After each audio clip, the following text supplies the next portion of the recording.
जो दहेज प्रताड़ना है, क्रूरता है, क्रूअल्टी है, वो घर घर की कहानी है। सुप्रीम कोर्ट में भी बहुत सारे केसेस आते हैं और ऐसा ही केस में एक अहम फैसला आया है और वो फैसला देश की सबसे बड़ी अदालत सुप्रीम कोर्ट ने दिया और उसमें साफ तौर पर कहा है कि अगर कोई बहू अपने सास ससुर पर ये आरोप लगाती है कि वो झगड़ा करते हैं तो सिर्फ इस तरह के जनरल सामान्य आरोप लगाने से ही कोई अपराध नहीं बनता। एक बड़ा फैसला जो नज़ीर बनेगा ऐसे केसेस में जहां पर इस तरह के मामले डोमेस्टिक वायलेंस के दर्ज होते हैं, कार्रवाई होती है। हमारे साथ रोहित कुमार सिंह हैं जो पिटिशनर यानी सास ससुर की तरफ से सुप्रीम कोर्ट में अपीयर हुए थे।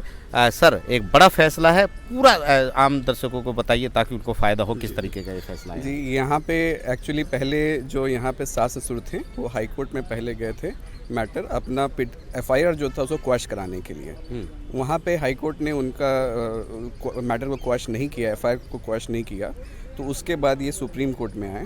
तो इफ़ेक्टिवली जो एफआईआर का एलिगेशंस था, एलिगेशंस में कुछ सीरियस एलिगेशंस नहीं थे। जो इन्फॉर्मेंट थे उनका सिर्फ ये कहना था कि जो फादर इन लॉ और मदर इन लॉ है वो मेरे से झगड़ा करते हैं। तो जब ये आर्ग्यूमेंट के टाइम पे फाइनली जब ये आर्ग्यूमेंट के स्टेज पे पहुंचा मैटर, तो कोर्ट ने फाइनली इस चीज़ में ये बात कही है कि क्वारल करना यानी मामूली झगड़ा लड़ाई झगड़ा करना can itself not amount to cruelty and therefore ये क्रूएलिटी के अंदर नहीं आता, इसलिए 498 का केस बनता नहीं है। इसीलिए कोर्ट ने अल्टीमेटली आपको यहाँ से एफआईआर को क्वैश कर दिया आपको। तो ये होता है कि ये जजमेंट से आगे चल के ये एक माइलस्टोन साबित होगा, क्योंकि आपका आजकल के टाइम में ये चीज़ प्रचलन में है कि कोई भी अगर डिसग्रंटल्ड डॉटर इन लॉ है वो simply sister father in law, mother in law, sister in law, daughter सब कोई को इम्प्लीकेट कर देती है सिर्फ ये कहते हुए कि हमसे मेरे से ठीक से नहीं रहते, झगड़ा नहीं करते हैं।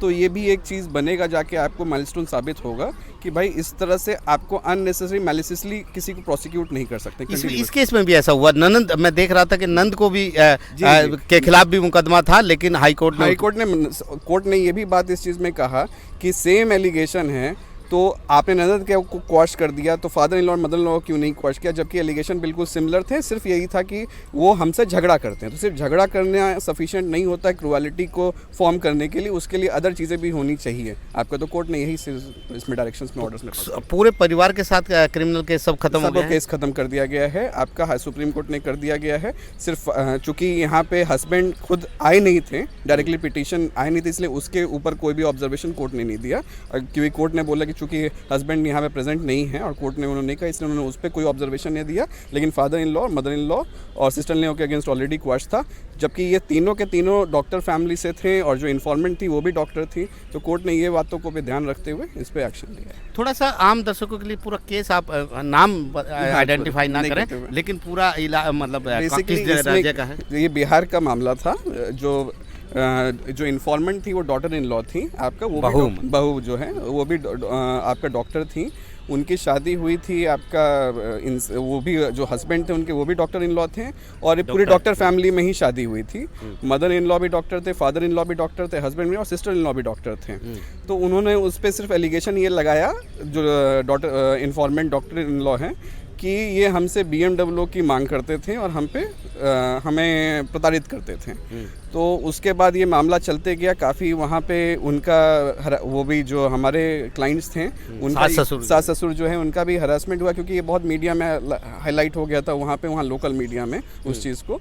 तो इफ़ेक्टिवली फिर उसके बाद बेल लेने के बाद उन लोग हाई कोर्ट में गए क्वॉशिंग के लिए कि ये हमारे अगेंस्ट जो है ये मामला बनता नहीं है आपका। इस केस में एक और बात है जो कोर्ट ने ध्यान में रखा कि जब इन्होंने एफआईआर पहले किया, वो एफआईआर सिर्फ एक पन्ने का एफआईआर था।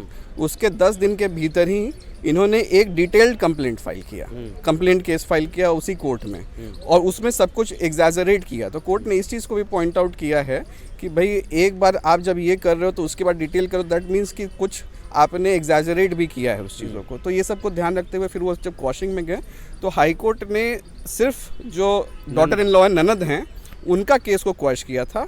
फादर इन लॉ और मदर इन लॉ का केस नहीं क्वैश किया था, ये कहते हुए कि उस पर कोई रीजनिंग नहीं दी गई थी उस चीज़ को। तो हम लोग ने उसी ऑर्डर को यहाँ पे सुप्रीम कोर्ट में चैलेंज किया।